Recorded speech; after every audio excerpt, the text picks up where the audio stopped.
बिस्मिल्लाहिर्रहमानिर्रहीम, अस्सलाम वालेकुम डियर स्टूडेंट्स। आज के हमारे इस लेक्चर में हमने एक्सरसाइज 5.2 फर्स्ट ईयर मैथमेटिक्स का हमारे पास मिसलेनियस सीरीज वाले चैप्टर में से क्वेश्चन नंबर 6 है। इसको आसान अल्फाज में सीखेंगे और समझेंगे। फिर से हमारे पास एक क्वेश्चन दिया गया है, एक सीरीज दिया गया है। सबसे पहले हमारा काम क्या होता है कि इस सीरीज में से हमने दो चीज़ें अलग अलग करनी होती है। सबसे पहले हम अर्थमेटिक पार्ट इसमें से अलग करेंगे और ज्योमेट्रिक पार्ट इसमें से अलग करेंगे ताकि हमारे लिए चीज़ें सीखना और समझना आसान हो जाए। तो सबसे पहले हम यही करेंगे। यहाँ पर हम रफ वर्क से काम स्टार्ट कर लेते हैं। ये हमारे पास रफ वर्क हो गया। ठीक, रफ वर्क में हमारे पास सबसे पहले ये जो सीरीज दी गई है इसको एक दफ़ा लिख लेते हैं। सीरीज हमारे पास क्या दिया गया है, 1 - 6y plus 11y minus 16y का क्यूब है और इसके ऊपर स्क्वायर है। ये पैटर्न कुछ इस तरीके से है। अगर इसमें हम देखें तो हमारे पास ये जो साइन है, पहले माइनस फिर प्लस फिर माइनस फिर प्लस फिर माइनस फिर प्लस, तो ये इस तरह कंटिन्यू होता जाएगा। ठीक, साइन को देखकर हमें परेशान होने की ज़रूरत नहीं है। हम चीज़ों को सिंपल रखेंगे ताकि कंफ्यूजन क्रिएट ना हो। सबसे पहले हम क्या करेंगे, इसमें से अर्थमेटिक पार्ट अलग करेंगे। यहाँ पर हम सबसे पहले हेडिंग दे देंगे अर्थमेटिक पार्ट। यहाँ पर हमने सीखा था कि जो हमारे पास ये सीरीज दी गई है इसमें जितने भी फर्स्ट पार्ट है इनको हम एज ए लेते हैं अर्थमेटिक पार्ट, जैसे कि 1, 6, 11, 16। ये इन तमाम के फर्स्ट पार्ट हैं। यहाँ पर हम इनको अलग कर लेते हैं, साइंस हम नहीं लिखेंगे फर्स्ट। ठीक, 1, 6, 11 और 16 करते करते ये आगे कहाँ तक जा रहा हमें कोई आइडिया नहीं है, ये जहाँ तक भी जाए। ये हमने इस सीक्वेंस में, इस सीरीज में से अर्थमेटिक पार्ट अलग कर दिया।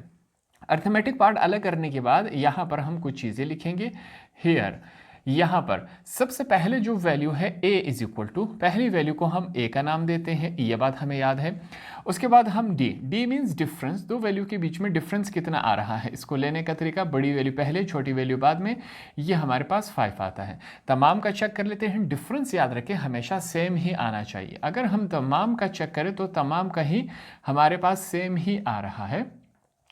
दैट मीन्स जो हमारे पास d की वैल्यू है वो क्या आ रही है, 5 आ रही है। तो यहाँ पर हमने दो वैल्यूज़ निकाली, दोनों को हम क्या कर लेते हैं, अंडरलाइन कर लेते हैं। ये हमारे पास पहला फिगर हमने निकाला और यहाँ पर हमारे पास ये दूसरा फिगर है। ठीक, अब नेक्स्ट स्टेप हमारा क्या होना चाहिए कि यहाँ से हम क्या करें, जियोमेट्रिक पार्ट इसमें से हम अलग कर लेते हैं। ज्योमेट्रिक पार्ट, फिर से हम क्वेश्चन की तरफ जाएंगे। क्वेश्चन में हमारे पास सेकंड जितने भी पार्ट्स है इसको हम क्या कहेंगे, ये हमारे पास ज्योमेट्रिक पार्ट है।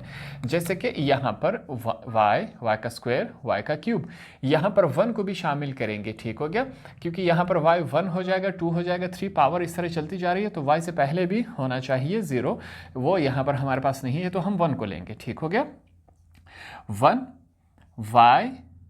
y की पावर 2, y की पावर 3 और ये चलता जा रहा है। यही सीक्वेंस कहाँ तक जा रहा है हमें कोई आइडिया नहीं है। तो इस तरह हमने सबसे पहले क्या किया, यहाँ पर हमने आसान सा काम किया। हमने अर्थमेटिक पार्ट भी अलग कर दिया और ज्योमेट्रिक पार्ट भी इसमें से अलग कर दिया। तो यहाँ पर अब क्वेश्चन को स्टार्ट ले लेते हैं। यहाँ पर सबसे पहले हमने सॉल्यूशन लिखना है। सॉल्यूशन के बाद हमने क्या करना है, इस क्वेश्चन में से जो दो पार्ट अलग किए हैं उनको लिख लेते हैं। हमने अर्थमेटिक पार्ट अलग किया था, वो हमारे पास 1, माइनस का साइन है 6, फिर प्लस का साइन है प्लस 11, फिर माइनस का साइन है फिर 16, फिर प्लस डॉट डॉट डॉट कहाँ तक जा रहा है, यहाँ पर हम लिख लेते हैं to nth term, n term तक। n मीन्स जो वैल्यू हमें मालूम नहीं है उसकी जगह हम n लिख लेते हैं। हम अपने आप को यहाँ पर फंसाएंगे नहीं, इस वजह से ये जुमला लिख लेते हैं। ये कहाँ तक जा रहा है, टू n टर्म्स तक जा रहा है। इसके बाद हमारे पास नेक्स्ट हमारे पास क्या है, ज्योमेट्रिक पार्ट है। यहाँ पर हम लिख लेते हैं 1, फिर माइनस का साइन है, माइनस y, फिर प्लस का साइन है y का स्क्वायर, फिर माइनस का साइन है y का क्यूब, फिर प्लस डॉट डॉट डॉट, यहाँ पर फिर से हम लिख लेते हैं टू nth टर्म। ठीक, ये बात आपने लाजमी लिखनी है इसके साथ।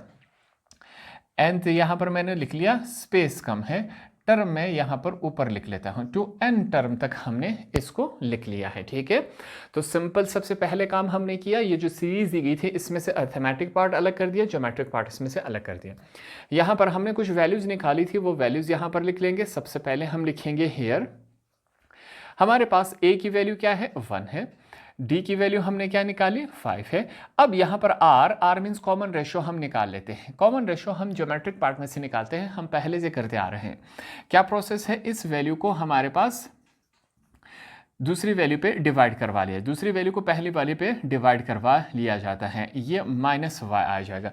तमाम को अगर हम चेक करें हमारे पास आंसर वाई ही आएगा, माइनस वाई। ठीक, ये बात याद रखनी है। नीचे वाला वन कहाँ गया? मैथमेटिक्स में हम नहीं लिखते, ये बात अंडरस्टूड होती है, जहां पर कुछ नहीं है वहां पर वन है। इन दोनों का मैं करके दिखाता हूं ताकि हमारी जो कंफ्यूजन है वो क्लियर हो सके। ठीक हो गया, यहां पर -1 है, ये 2 इस y के साथ कैंसिल हो गया, ये माइनस अभी तक बाकी है, माइनस को हम ऊपर शिफ्ट करवा लेंगे तो ये -y रह जाएगा। तो r की जो वैल्यू है वो -y ही है, ये बात हमने हमेशा याद रखनी है। इन दोनों का करें तब भी हमारे पास -y ही आएगा। 3 वैल्यूज आ चुकी हैं हमारे पास, इन तीनों वैल्यूज को अब हमने इस्तेमाल करना है। तो यहाँ पर सबसे पहले हम क्या लिख लेते हैं? By using formula. हम इनको बता देते हैं बाय यूजिंग फार्मूला। ये फार्मूला अब हमें ज़बानी याद हो चुका है। जितने भी पिछले क्वेश्चंस हमने सॉल्व किए हैं, यहाँ पर एक बात ध्यान करें, वहाँ पर मैं a की जगह डायरेक्ट 1 लिख लेता हूँ। ठीक है, ये बात अंडरस्टूड होनी चाहिए कि वहाँ पर a है, मैं वहाँ पर ए लिखना नहीं चाह रहा था, मैं डायरेक्ट उसकी ए की वैल्यू लिख लेता हूँ। ठीक है, तो पीछे जाके आपको कोई कंफ्यूजन हो तो उसको करेक्ट कर ले। हमारे पास जो फार्मूला होता है, यहाँ पर मैं आपको कंप्लीट फार्मूला लिख करके दे देता हूँ। SN इज इक्वल टू, मैं यहाँ पर ए होता है, मैं ए की जगह हमेशा डायरेक्ट उसकी वैल्यू लिख लेता हूँ, क्योंकि थ्रू आउट हमारे पास ए की वैल्यू 1 ही आ रही है। तो यहाँ पर नीचे क्या है? 1 -r है, ये हमारे पास वैल्यू है एग्जैक्ट। ठीक, प्लस का साइन है d और r, फिर से नीचे हमारे पास क्या है? 1 -r और होल का स्क्वायर, -d r के ऊपर पावर n है, ये वैल्यू है। ठीक हो गया, -r होल का स्क्वायर, फिर से माइनस का साइन है, हमने माइनस का साइन लगाया। यहाँ पर फिर से हमेशा मैं 1 लिख लेता हूँ, वहाँ पर a होता है, मैं डायरेक्टली इसकी जो वैल्यू होती है वह लिख लेता हूँ। ठीक है, अगर आपको कन्फ्यूजन हो रही है तो पीछे जाकर इसको वापस ठीक कर लें। ये हमारे पास इस कंडीशन में है, और r के ऊपर पावर क्या है? n है, यहाँ पर नीचे 1 -r, ये हमारे पास फार्मूला है। अब सिंपली हमारे पास यहाँ पर a d r तीनों के वैल्यूज़ हम पहले से निकाल चुके हैं। अब हम यहाँ पर सिंपली क्या करेंगे? ये तीनों वैल्यूज़ उठा के इस फार्मूले में पुट कर लेंगे। बाय पुटिंग वैल्यूज़ हमारे पास देखते हैं ये किस कंडीशन में आता है। सबसे पहले SN is equal to, a की वैल्यू क्या है हमारे पास? 1 है, हमने 1 लिखा, 1 माइनस r की वैल्यू हमारे पास क्या है? -y है। ठीक हो गया, प्लस का साइन है, d की वैल्यू हमारे पास क्या है? 5 है, हमारे पास जो r की वैल्यू है वो -y है, हमने लिख लिया। नीचे फिर से 1 माइनस r की वैल्यू हमारे पास -y है, ये हमने लिख लिया, इसके ऊपर एज अ होल का स्क्वायर है, माइनस फिर से d की जगह उसकी वैल्यू, r की जगह उसकी वैल्यू, r के ऊपर n पावर था, हमने लिख लिया। नीचे क्या है? 1 माइनस r की जगह उसकी वैल्यू, जो कि इस कंडीशन में है, होल का स्क्वायर है, हमने लगा दिया, माइनस का साइन है। अब यहाँ पर चेक करें, हमारे पास a की जगह उसकी वैल्यू प्लस n लिखा, -1 लिखा, d की वैल्यू हमारे पास 5 है, ये बड़ा ब्रैकेट क्लोज, r की वैल्यू हमारे पास -y, इसके ऊपर पावर n है। नीचे चलते हैं तो हमारे पास 1 माइनस r की जगह फिर से उसकी वैल्यू लिख लेते हैं, तो ये इस कंडीशन में आ गया। अगले स्टेप में हम थोड़ा सा हल्का पुल्का इसमें से काम कर लेते हैं। ये माइनस माइनस क्या हो जाएगा? प्लस, तो दैट मीन्स तमाम में ये जो y है वो प्लस हो जाएगा। क्यों? माइनस माइनस प्लस हो जाता है, minus minus plus, minus minus plus, तो तमाम के साथ यही काम हम करेंगे। SN इज इक्वल टू, ऊपर क्या है? 1, नीचे हमारे पास 1 प्लस y, ये इस कंडीशन में कन्वर्ट हो चुका है। आगे चेक करते हैं, अब हमारे पास नेक्स्ट क्या है? प्लस का साइन है, ये दोनों आपस में मल्टीप्लाई हो जाएंगे तो ये -5y ही बन जाता है। नीचे हमारे पास 1 माइनस माइनस प्लस हो जाता है, तो ये हमारे पास इस कंडीशन में आ चुका है। माइनस है, फिर से 5 माइनस y, इसको हम ओपन नहीं करेंगे, आगे जाके हमने इसको इस्तेमाल करना है। माइनस माइनस प्लस हो जाता है, इसके ऊपर एज अ होल का स्क्वायर है, हमने भी लगा दिया। माइनस का साइन है, फिर से हमने 1 लिखा, plus 5 multiply by n, 5n, ये 5 इस ब्रैकेट के साथ मल्टीप्लाई हो रहा है, प्लस माइनस माइनस, सॉरी यहाँ पर मैं n लिखना भूल गया, यहाँ पर मैं n लगा लेता हूँ, प्लस माइनस माइनस 5 1 जार 5, ये ब्रैकेट हमने क्लोज करवा लिया, माइनस y के ऊपर पावर n है, और नीचे हमारे पास क्या है? 1 माइनस माइनस प्लस हो जाता है, ये y हमने लिख लिया, तो ये कुछ इस कंडीशन में बन जाता है हमारे पास। ठीक हो गया। अब यहाँ पर थोड़ा सा और इसको सॉल्व कर लेते हैं। यहाँ पर ये दोनों जो सिंगल डिजिट्स हैं बिना एन के, ये सॉल्व हो रहा है, इसको सॉल्व कर लेते हैं। तो देखते हैं क्वेश्चन किस तरफ जा रहा है। हमारे पास यहाँ पर 1/1 प्लस वाई, प्लस माइनस क्या हो जाता है, माइनस हो जाता है। इसको हम यूं ही लिख लेते हैं, ठीक हो गया, minus plus minus. 1 plus Y as a whole का स्क्वायर, माइनस है हमारे पास, सॉरी फिर से यहाँ पर क्या है 5 लिख लेंगे। हमने 5 के साथ ये हमारे पास ब्रैकेट में है, माइनस वाई इसके ऊपर पावर n में है, नीचे चलते हैं हमारे पास 1 प्लस वाई, ये हमने इसको इस कंडीशन में लिख लिया।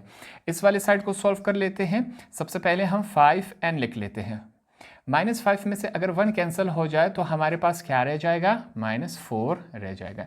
यहाँ पर हमारे पास ये इस कंडीशन में है, 1 प्लस वाई लिख लेंगे। तो क्वेश्चन करते करते हमारे पास कुछ इस फॉर्म में आ चुका है। फिर से हम कहाँ पर खड़े हैं, हमारे पास ये जो डिनोमिनेटर है, नीचे वाला हिस्सा है, वो तकरीबन सेम आ रहा है। प्रॉब्लम कहाँ पर आ रही है कि 2 के ऊपर स्क्वायर है और 2 के ऊपर स्क्वायर नहीं है। तो अब हमारा अगला काम क्या है कि जिन 2 के ऊपर स्क्वायर नहीं है इनके ऊपर हम स्क्वायर ले आए। अब स्क्वायर कैसे ले आएंगे, उसके पास हमारे पास तरीका है। यहाँ पर फिर से हम इनको रेफरेंस देकर बताएंगे कि भाईजान अब हम एक काम करने वाले हैं। वो काम क्या है, हम लिख रहे हैं, यहाँ पर हमने लिखा मल्टीप्लाइंग, मल्टीप्लाई करने की कोशिश करें, multiplying 1 plus Y on top and bottom. अब हम क्या करने जा रहे हैं, टॉप और बॉटम, ऊपर और नीचे 1 प्लस वाई को हम क्या करवा रहे हैं, अब मल्टीप्लाई करवा रहे हैं। कहाँ कहाँ पर, यहाँ पर और इन दोनों के पास सिर्फ हम क्या करवा रहे हैं, मल्टीप्लाई। इन दोनों के पास नहीं करवाएंगे, अगर इन दोनों के साथ करवाएंगे तो नीचे वाला क्यूब बन जाएगा। फिर से मसला है, इन दोनों के साथ जब हम मल्टीप्लाई करवाएंगे ऊपर और नीचे तो तमाम 1 प्लस वाई होल का स्क्वायर बन जाएगा, हमारे लिए काम आसान हो जाएगा। इस वजह से इन दोनों के साथ ही हम कर रहे हैं। तो ये बन जाएगा Sn इज इक्वल टू, ऊपर पहले से 1 मौजूद है, हमने कहा 1 प्लस वाई, ऊपर टॉप पर भी मल्टीप्लाई होगा और नीचे पहले से 1 प्लस वाई मौजूद है, तो 1 प्लस वाई इसी के साथ फिर से ये मल्टीप्लाई हो जाएगा। यहाँ पर साइन हमारे पास क्या है, माइनस का साइन है, हम माइनस का साइन लगा लेते हैं। फिर से 5y, ये हमने लिख लिया। नीचे हमारे पास क्या है, 1 प्लस वाई होल का स्क्वायर, इनको हम नहीं छेड़ेंगे, बीच वाले जो 2 हैं। फिर से -5, फिर माइनस वाई एन का पावर n, नीचे क्या है 1 प्लस वाई और पावर क्या है, स्क्वायर है, माइनस का साइन है, यहाँ पर चेक करें 5n माइनस 4, यहाँ पर हम ले आएंगे 1 प्लस वाई और साथ में क्या मौजूद है, y की पावर n। नीचे चलते हैं, नीचे हमारे पास 1 प्लस वाई पहले से मौजूद था और 1 प्लस वाई इसके साथ हमने ऐड करवा दिया, ये काम हो गया। अब नेक्स्ट स्टेप में सिंपली हम क्या कर लेते हैं, इन दोनों को आपस में मल्टीप्लाई करवाएंगे, इन दोनों को, तो ये हमारे पास 1 प्लस वाई का स्क्वायर बन जाएगा। इसके बाद हमारे पास जो डिनोमिनेटर है, नीचे वाला तमाम हिस्सा एक ही जैसा रह जाएगा और सॉल्व करना हमारे लिए आसान रहेगा। तो अब नीचे वाले पे काम करेंगे, हमारे पास क्या है, Sn इज इक्वल टू, ये 1 इस ब्रैकेट के साथ मल्टीप्लाई हो जाएगा तो 1 प्लस वाई ही रहेगा। नीचे हमारे पास ये दोनों ब्रैकेट्स को हम स्क्वायर की शक्ल में लिख सकते हैं, दोनों प्लस में हैं, ये बात हमने सीख ली। अब आगे इसको थोड़ा सा आगे लेके चलते हैं। हमारे पास नेक्स्ट क्या है, यहाँ पर हम लिख लेते हैं -5y, ये हमने लिख लिया। 1 प्लस वाई होल का स्क्वायर, ये हमने लिखा, माइनस है, फिर से माइनस का साइन, 5 माइनस वाई, ये हमने लिखा। नीचे हमारे पास क्या है, 1 प्लस वाई होल का स्क्वायर, माइनस का साइन है, ऊपर वाला हिस्सा फिर से हम लिखेंगे 5n माइनस 4, 1 प्लस वाई और y माइनस ऊपर क्या है, n है पावर। इसको भी हम क्या लिख सकते हैं, एज अ होल का स्क्वायर लिख सकते हैं। तो ये काम हमने इस वजह से किया कि जो हमारे पास डिनोमिनेटर है अब तमाम का तमाम हमारे पास एक ही जैसा आ गया। अब हमारे लिए आसानी हो गई क्वेश्चन को और आगे सॉल्व करना। नेक्स्ट में हम क्या करेंगे, ये जो डिनोमिनेटर है इनको पेयर्स, 2 यहाँ पर एक साथ लेंगे और 2 यहाँ पर एक साथ लेंगे, क्योंकि वैल्यूज बड़ी हैं ताकि हमारे लिए कुछ आसानी रहे, ठीक है। तो पेयर्स की शक्ल में हम क्या करेंगे, एक साथ वैल्यूज लेंगे। अब देखते हैं, सबसे पहले हमारे पास Sn है इज इक्वल टू, इन दोनों को एक ही साथ लिया जाएगा। देखते हैं हमारे पास वैल्यू क्या बनती है। थोड़ा सा मैं इसको नीचे कर लेता हूं, ठीक, ताकि स्पेस और सही तरीके से हमें समझ आ सके। ये हमने कर लिया। यहाँ पर ये जो डिनोमिनेटर हैं दोनों एक ही जैसे हैं, हमने एक ही दफ़ा लिया एलसीएम, इसको समझ ले। या 1 + y होल का स्क्वायर का टेबल कहाँ तक पढ़े कि ये वैल्यू आ जाए, 1 तक पढ़ेंगे। 1 यहाँ पर इस ऊपर वाले के साथ मल्टीप्लाई हो जाएगा तो ये 1 + y ही आएगा। इसका टेबल कहाँ तक पढ़े कि ये वैल्यू आ जाए, 1 तक पढ़ेंगे। 1 मल्टीप्लाई होगा -5y के साथ, हमने -5y लिख लिया। ठीक हो गया, ये बात क्लियर होगी। ये जो माइनस है, ये वाला माइनस, ये अपने 5, ये जो 5 है ये अपने साथ ले जाएगा। ठीक है, ये जब अपने साथ ले जाएगा तो यहाँ पर कोई साइन नहीं है, तो यहाँ पर माइनस के बाद हमारे पास प्लस साइन रह जाएगा। ठीक, इन दोनों ने एक साथ एलसीएम लिया, जो बकाया दो हैं इन्होंने अपने साथ अलग सा अपना एलसीएम बनाया। हमने कहा ये कपल की शक्ल में यहाँ पर क्या बनाएंगे, हमारे पास एलसीएम लेंगे। तो नीचे वाले ने भी क्या लिया, एलसीएम 1 + y होल का स्क्वायर, इन दोनों ने लिया। यहाँ पर फिर से इसका टेबल कहाँ तक पड़े कि ये वैल्यू आ जाए, 1 तक। 1 ऊपर वाले के साथ मल्टीप्लाई हो जाएगा तो ये हमारे पास -5, फिर से -y, इसके ऊपर पावर क्या है, n है, और बकाया वैल्यूज लिखेंगे -5, फिर से हमारे पास क्या है n - 4, ये हमने लिखा। फिर हमारे पास क्या है 1 + y, ये हमने लिखा। और लास्ट में हमारे पास क्या है y, यहाँ पर हमने -y लिखा और पावर ये है। ये कुछ इस कंडीशन में आ चुका है क्वेश्चन। ठीक, यहाँ पर ये जो पहला वाला साइड है, ये y -5 में से y कैंसिल हो सकता है, तो इन दोनों को हम कैंसिल करवा सकते हैं, बिल्कुल करवा सकते हैं। रिमेनिंग क्या रहेगा उसको हम लिख लेते हैं। जैसे कि हमारे पास Sn = सबसे पहले तो 1 लिखेंगे, -5 में से एक y कैंसिल हो गया तो -4y ही रह जाता है, रहता है कि नहीं, बिल्कुल। 1 + y होल का स्क्वायर हम यहाँ पर लिख लेंगे। प्लस माइनस क्या हो जाता है, माइनस हो जाता है, प्लस माइनस माइनस हो गया। ठीक, अब यहाँ पर हमारे पास 5 रह गया। ये बात क्लियर हो गई। इनको मैं अलग कर लेता हूँ ब्रैकेट में, ताकि हमारे पास साइंस का हमें कोई कंफ्यूजन ना रहे, साइन एक ही जैसे आएंगे हमारे पास। ठीक हो गया। अब यहाँ पर इस बात को समझे, यहाँ से लेकर यहाँ तक ये एक वैल्यू है, और यहाँ माइनस साइन के बाद यहाँ से लेकर यहाँ तक ये मुकम्मल एक वैल्यू है। तो इन दोनों में हम कॉमन चूज कर सकते हैं। यहाँ पर भी -y⁴n है, यहाँ पर भी -y⁴n है। इसको हम क्या लिख सकते हैं, एज अ कॉमन हमने चूज कर लिया। तो यहाँ पर साथ में हम रेफरेंस दे देंगे, taking y -y⁴ as common, इसको हमने एज अ कॉमन चूज कर लिया। ठीक है, इस वैल्यू को यहाँ पर भी मौजूद है और यहाँ पर भी मौजूद है, तो दोनों जगह से हमने कॉमन चूज कर लिया। जो रिमेनिंग है वो लिख लेते हैं। तो ये बाहर चला गया, हमारे पास माइनस माइनस क्या हो जाएगा, प्लस हो जाएगा। अब यहाँ पर n - 4, ये कुछ इस कंडीशन में रह जाएगा। ठीक हो गया। सॉरी, ये जो 5 है, ये वाला ब्रैकेट, इसकी क्लेरिफिकेशन कर दे, इसको वापस ठीक कर दे। ये 5n है, इसको मैं फिर से ठीक कर लेता हूं। हमारे पास यहाँ पर 5n, देखें इस वैल्यू को हमने कॉमन लिया तो ये बाहर चला गया, एंड में इसको लिखेंगे। ठीक है, इस वजह से यहाँ पर मैं नहीं लिख रहा, फिर कन्फ्यूजन क्रिएट हो जाएगी। हमने इस वैल्यू को बाहर ले गए, माइनस माइनस प्लस हो जाता है, फिर माइनस माइनस प्लस हो जाता है, ये हमने लिखा। याद रखिए, जो अंदर वाले साइंस है ब्रैकेट के, वो कभी भी चेंज नहीं हो सकते। ठीक, इस वजह से हम उन्हें नहीं छेड़ेंगे। ये हमने लिखा, हमने कॉमन क्या लिया था, इसको बड़े ब्रैकेट से हमने बाहर चूज कर लिया। इसको हमने कॉमन लिया था, तो इसमें से कॉमन निकालने के बाद रिमेनिंग हमारे पास ये रह जाता है, यहाँ पर 1 + y होल का स्क्वायर। तो ये कुछ इस कंडीशन में क्वेश्चन हमारा आ चुका है। अब इसको थोड़ा सा और आगे सिंप्लीफाई कर लेते हैं। अब अगले स्टेप में हम क्या करेंगे, ये दोनों एक ही जैसे हैं, फिर से हम एलसीएम ले लेते हैं, दोनों को एक ही जगह पर हम चूज कर सकते हैं। तो यहाँ पर हमने लिखा Sn = एक ही वैल्यू हमने क्या चूज की, हमारे पास 1 + y होल का स्क्वायर, दोनों सेम है, हमने लिख लिया। इसका टेबल कहाँ तक पड़ेगी, ये वैल्यू आ जाए 1 तक। 1 ऊपर वाले के साथ मल्टीप्लाई होगा तो सेम ही वैल्यू होगी हमारे पास, ये हमने लिख लिया। ठीक हो गया। इसी ब्रैकेट में ये वैल्यू भी लिख लेते हैं। इसका टेबल कहाँ तक पड़ेगी, ये वैल्यू आ जाए 1। 1 इस ऊपर वाली वैल्यू के साथ मल्टीप्लाई करेंगे, यही वैल्यू फिर से हमारे पास यही same as it is value आएगी। ठीक, ये हमने लिख लिया। 1 + y, ये बड़ा ब्रैकेट क्लोज और लास्ट में y, इसके ऊपर पावर क्या है, n है। ये कुछ इस कंडीशन में आ चुका है। अब हमारे पास सिंपल एक ही काम रह गया है, वो क्या है, इन दोनों ब्रैकेट्स को आपस में हम मल्टीप्लाई करवा सकते हैं, बिल्कुल करवा सकते हैं। तो वही काम हम कर लेते हैं। S N is equal to फिर से 1 माइनस 4y माइनस ये ब्रैकेट है, फिर से हम लिख लेते हैं 5 प्लस 5n जब 1 के साथ मल्टीप्लाई होगा 5n, 5n जब y के साथ मल्टीप्लाई होगा तो 5ny।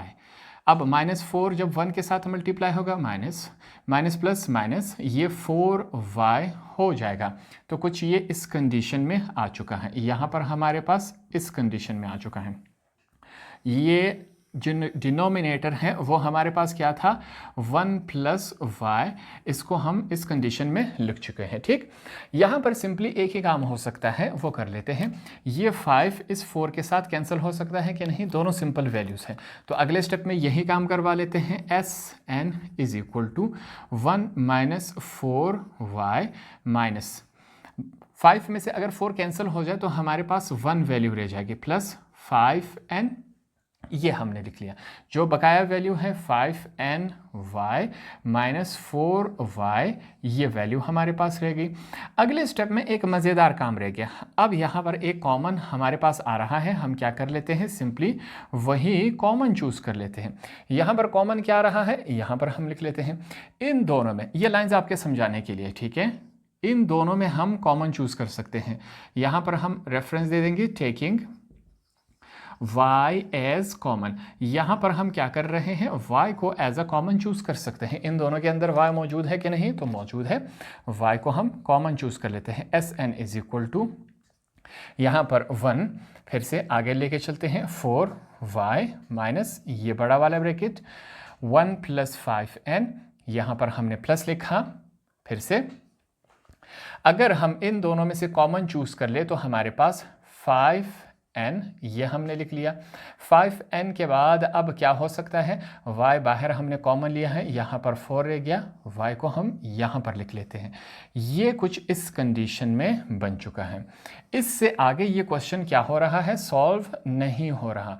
तो इस क्वेश्चन को इससे आगे हम सॉल्व नहीं कर सकते। ये हमारे पास क्या है, फाइनल आंसर है। यहाँ पर सिंपली इसमें से हमने y कॉमन चूज़ किया तो ये इस कंडीशन में बन चुका है। तो ये वाला क्वेश्चन भी यहाँ पर क्वेश्चन नंबर 6, इसका हमने सिंपल और आसान तरीके से सॉल्व किया, हल किया। होप आपको ये वाला क्वेश्चन भी आसानी से समझ आ गया होगा।